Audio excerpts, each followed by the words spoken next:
Here it goes. Boom. All right, down to the 6 o'clock position on Terminus. We have the one and only Mouse Mana is spawning as our blue Protoss player. His opponent at the 3 o'clock position is our teal Terran, sporting the tag Nals AGF that is Complexity MVP's Noblesse. All right, so it looks like Mana here is going to be, like you said, in the bottom left-hand corner, it's going to be a Protoss versus Terran. Yep. And this is going to be a good one, man. The map is huge. It's Terminus. I think the spawns here are definitely going to favor, you know, we have Mana here having to expand towards Noblesse, so that could be a problem for Mana because those medevac drops could be a big problem for Mana's third expansion. Yeah. And unfortunately, this map just doesn't. We could force a cross spawn, but based on the way a lot of tournaments are going with it, I guess that we're going to go with the close spawn, and that could be problems, like I said, for Mana. Yeah, we'll find out. You know, cross spawns on this one guarantees you have 3 base versus 3 base, but it's kind of a boring way to get the 3 base versus 3 base. Not a lot of action goes on at the beginning of the game. So, okay, let's see here. As we have Mana, is he going to... It looks like this is just Mr. Scouting Pro Boo. Indeed it is. We'll see if he is bold enough to go Nexus first. Now, looks like he's queuing up for that gateway right away. His opponent, on the other hand, would be a little bit shocked if he didn't go right after a gasless FE. If he doesn't, I'm going to suspect that it's some sort of airplay to take advantage of that distance that we saw and you commented on in between the 2 bases. Yeah, I think an airplay right here would be really solid for Noblesse. He can get those medevacs into the third. He can be very aggressive. Note there's a lot of empty airspace underneath the Terran main as well, leading behind the natural and the third. So not only can he take advantage of dropping into the third location, he can also move those medevacs into the natural and start to harass the nat as well. And likewise, Mana can also be aggressive in the skies. It's not very likely, though, that we'll see a Protoss player take that early Stargate like we've seen a couple of Protoss players do, but it just hasn't been that effective. Like we saw Alicia, yeah, or exactly. like we saw earlier today. I mean, from Tails. Phoenix is all right. Tails just tried to go for an all-in off of a Void Ray, though. That was kind of rough. That didn't work out. And to Brad1031 in chat, these games were just played like right before this cast was done. We were handed the replays right before the cast was actually started, but the casting is indeed live, so shout out. Hi, Brad1031. What's going on, Brad? For sure.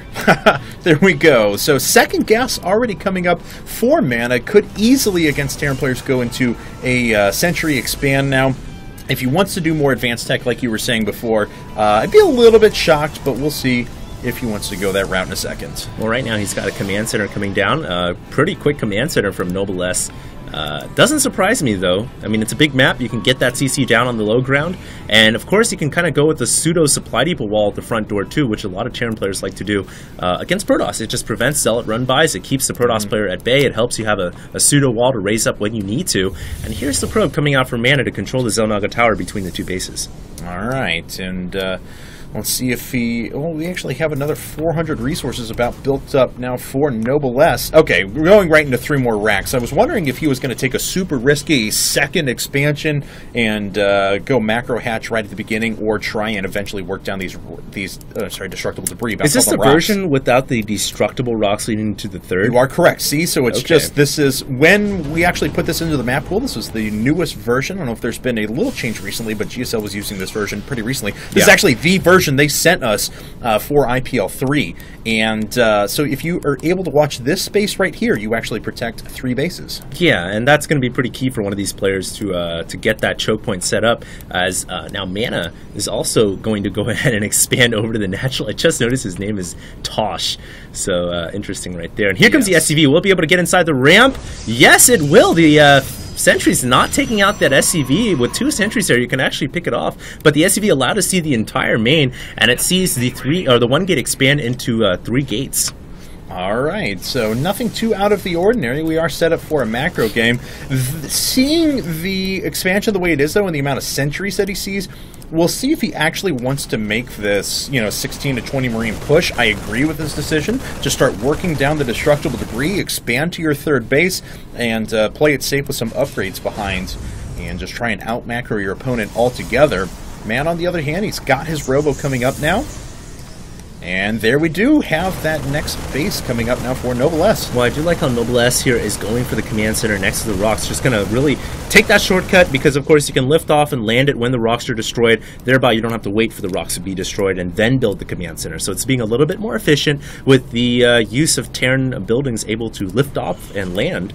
And that's going to be really nice for him. He's got now 4 barracks, and he's going to go into what looks like mass bio for now. No support from medevacs quite yet, but he has quite a few Marines. No stim pack, no combat shields, just raw Marines coming out of the natural here. And I think he's going to go for some type of a timing push. We'll see what kind of damage he can do if he commits to this.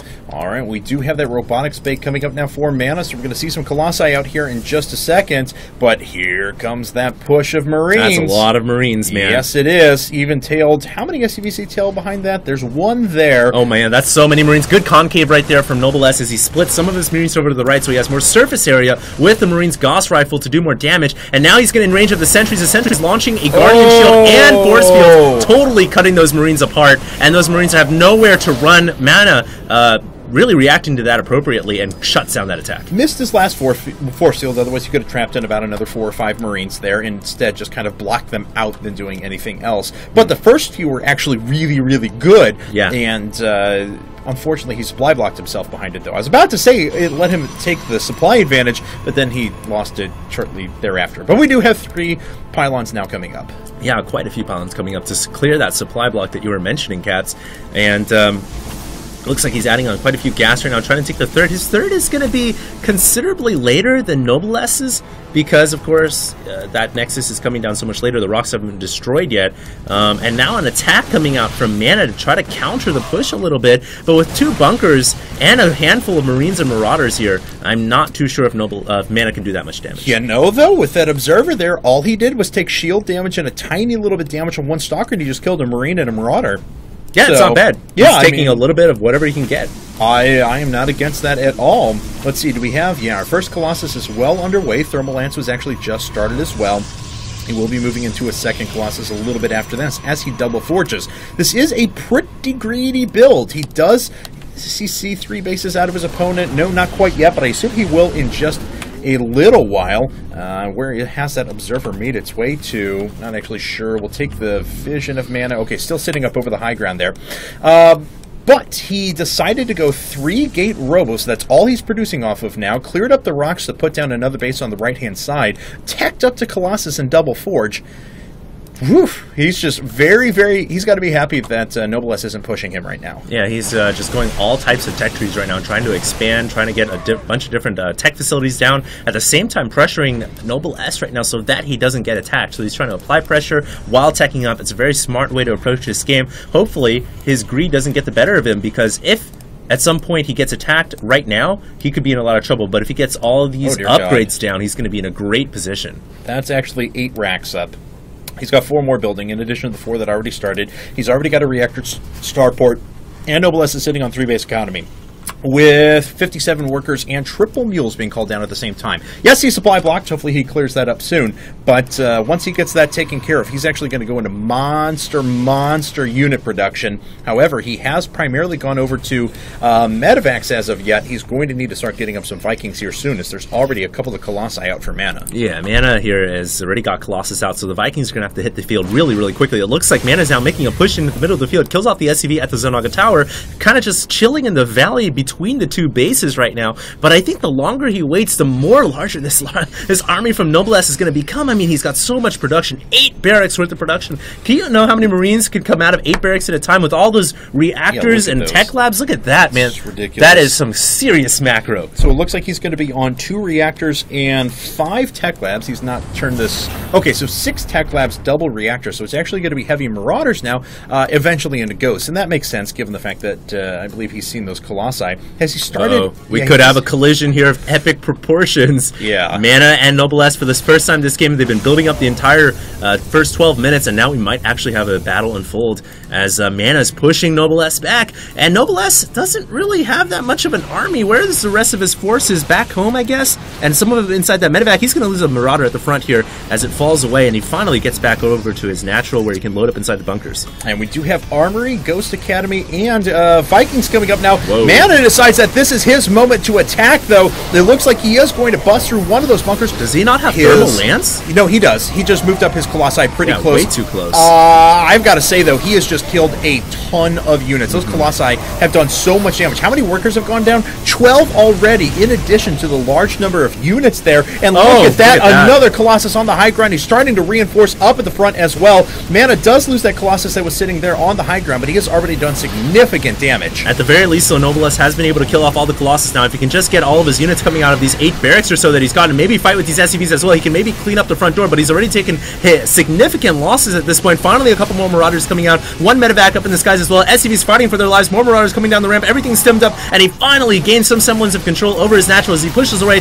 the remaining Stalkers and the Zealots. He's stimming and giving chase right now, but he doesn't want to overcommit to the pursuit because he's really got to hunker down on re-establishing his natural after taking so much damage. Yeah, he's down to half the workers of his opponent now, and Mana sitting on 3 base, and a 3-base Protoss, I don't care what matchup you're looking at, is extremely difficult to try and deflect. And look at this, Mana actually setting himself up to go ahead and deflect drops as well, with well-placed photon cannons sitting out there. So Noblesse has his work cut out for him right now. Is his economic rate is down? Yes, he has mules, as I'm sure some people are going to be shouting, but still, even with that, Mana on 3 base right now is looking so good. Yeah, Mana right now is looking very solid. It was a really good timing push for Mana. He was able to do a lot of damage, killed off a ton of SCVs, man. And at the end of the day, even though he lost his Colossus, even though he was pushed away, I think he can take pride in the fact that he did so much damage, he got away with it, and he was, I think, behind in this game for a big chunk of the time, but now he's been able to get back into it. Mana looking very solid against Noblesse, looking great here. If he can just win out this game, he can get another W for his team Mousesports and go up 4-3 against coL.MvP. Can he do it? Can he stay on top of his game? We'll just have to see. Yeah, definitely, as right now the supplies are about 30 in favor of Mana at the moment. He is up by about that many workers, so as far as supplies go, they're about even in terms of armies. Oh, he actually has to watch out, though. Noblesse could have lost a lot of units sitting there in the middle. He is just, oh, that is so greeder to continue to re-stim up a few units in the face of this crushing force that's sitting there for Mana at the moment. Now, Mana is going up to a 4th base. And once again, we have a similar situation to what we saw in our PvP before with Haswabs and Tails. If Noblesse spends all this time making units and picks the right moment to attack, he will catch Mana at a moment where he hasn't received a profit off of that expansion and hasn't been able to invest in as many units as he could have. And that is Noblesse's moment. I do like how Mana has a bunch of storms ready to go right now. His Side Storm almost finished, researched here. Ton of Templar that he has not morphed into Archon, so he's conserving that energy, so he will have the Side Storm ready to go when it comes to it. And Carpet Storm here is going to be so helpful against Noblesse's army, which is now starting to get kind of big. Noblesse is very good at micro too. We've already seen that, and he could out micro the storms, but I think as long as Mana's got tons of storms, tons of Colossus, tons of Zealots, he should be able to weather out this Bio Ball. And right now, securing the pocket expansion is such a key moment in this game because that's going to give him an extra plus base over Noblesse, who's still only on 3, and the situation continues to look bleak for Noblesse unless he can get out, get more forces on the field, make a push, secure a 4th, and maybe even destroy this 4th expansion of Mana. And here it is, that moment has passed. Mana has started to receive a profit now off of this base. It's starting to kick in for him. He is fully on 4-base production now, with more Colossi coming up. He does have a drop coming in as there's an engagement through the middle. The stim away for Noblesse, though. He wants to delay time for that drop to happen and possibly get Mana to bring away his forces, but I think Mana has enough gates, he'll just warp in and deflect that drop. Yeah, Mana has quite a few gates right now. He's making a huge push. There's a medevac drop coming in for Noblesse at the meantime, but there's a photon cannon right there, so the photon cannon is going to delay by quite a bit, and in fact, Noblesse not paying attention. Is he going to drop? It looks like he's just going to fly right over the photon cannon. Meanwhile, at the front of Noblesse's natural, oh, this is terrible for him. There's just so much, and there comes the storm, storming over some of the SCVs, storming over a huge pack of Marine and Marauders, an Archon getting warped in and missed the battle after the storms were expended. Some of the Colossus actually doing damage, but eventually, most of them going down. Can Noblesse make his hold right here or not? He's taking significant losses. He is going to be able to push this Protoss army back, and he did suffer quite a few SCV losses, but at the very least, he can regain control over the natural once again. Yeah, Noblesse actually has equalized supply, and he's 21 workers behind, which means that he actually has a much larger army that's actually sitting out there. To counterattack. However, we do have 3-3 coming up from Mana at the moment with Blink, and he's adding more gates and already has Colossi out there. I think you're right, though. It's getting close. He's got to do something. He's got to make something happen because he's starting to mine himself out of not only his main, but his natural starting to get low as well. Yeah, he's not expanding. He's going to be constraining himself into a one-base situation that's never good for Terran to be in. He's got to get another expansion down or make an all-out attack right now and hope to win the game, but that is not what he wanted to do. Run into a storm, taking some damage right there, and that's damage that's very hard-pressed to be repaired because he doesn't really have that many medevacs in the sky, and a lot of them have expended their energy already, and here comes Mana once again. Charge Lots leading the way, just paving the ground for victory for the Protoss player here at Mousesports, and it looks like Mana not going to hesitate any longer, is going to push in with everything he's got, and I think he's got enough to break this army down. Yeah, it looks like it. He did pull ahead by 50 supply of an advantage after it being basically tied not but about a minute and a half ago, so his infrastructure is very, very good. He's making so many units right now. More workers have fallen. Oh, the SCVs. 52 workers killed to 4, increasing to 60 at the moment. Mana's doing so much damage. There's the GG, and Mouse is now only 1 game away from advancing to the grand finals here at Team Arena Challenge. Wow, that was an intense game. 수상전